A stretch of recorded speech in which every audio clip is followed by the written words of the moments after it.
గోదావరికని రామ్నగర్లో కత్తిపోట్ల ఘటన కలకలం రేపింది. సింగరేణి ఏరియా హాస్పిటల్లో సీనియర్ స్టాఫ్ నర్సుగా పనిచేసే ప్రతిమతో కలిసి యశ్వంత్ సింగరేణి క్వార్టర్స్లో నివసిస్తున్నాడు. ఆర్ఎస్సీఎల్లో కాంటాక్ట్ మెయిల్ నర్సుగా పనిచేస్తున్నాడు. అలాగే ఆర్ఎంపీగా ప్రాక్టీస్ చేస్తున్నాడు.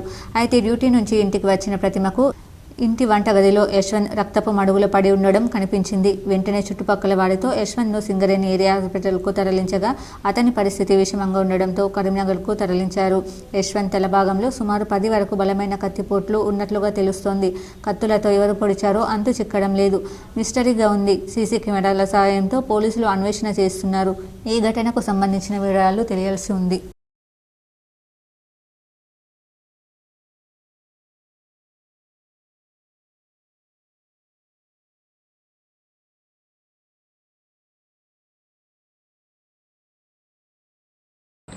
ఈరోజు రామ్నగర్ కాలనీ లోపల ఈ రామ్ మందిరం పక్కన గల ఒక సింగరేణి క్వార్టర్ లోపల పరాంకుశం యశ్వంత్ అనే ఒక వ్యక్తి ముఖం మీద తీవ్ర గాయాలతోటి పడి ఉండడం, తన ఇంట్లోనే పడి ఉండడం తన భార్య చూసి మాకు సమాచారం ఇచ్చింది.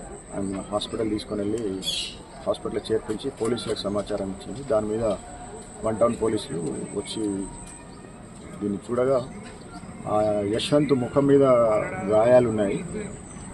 ముందు రూమ్లో తలుపు గడియ పెట్టినట్టే ఉంది, వెనుక వైపు కూడా గడియ పెట్టిందని అతని భార్య చెప్తా ఉంది.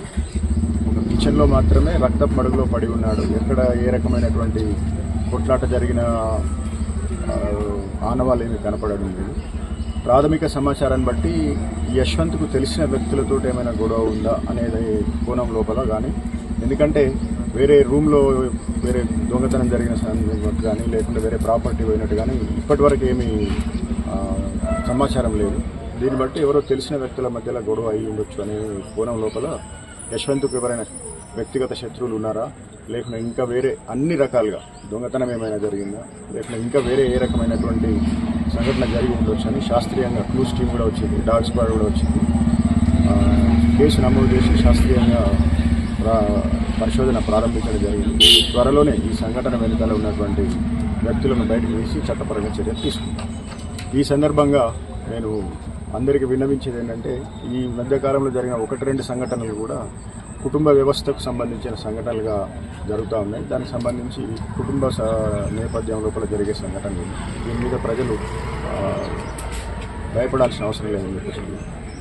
ఇప్పుడు ఒక షార్ట్ బ్రేక్ చూద్దాం.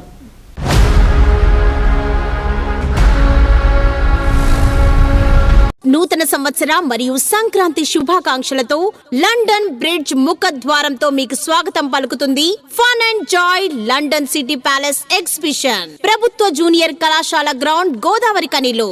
రండి, మీ పిల్ల పాపలతో కలిసి విచ్చేసి చూడండి, తినండి, తిరగండి, ఆనందించండి.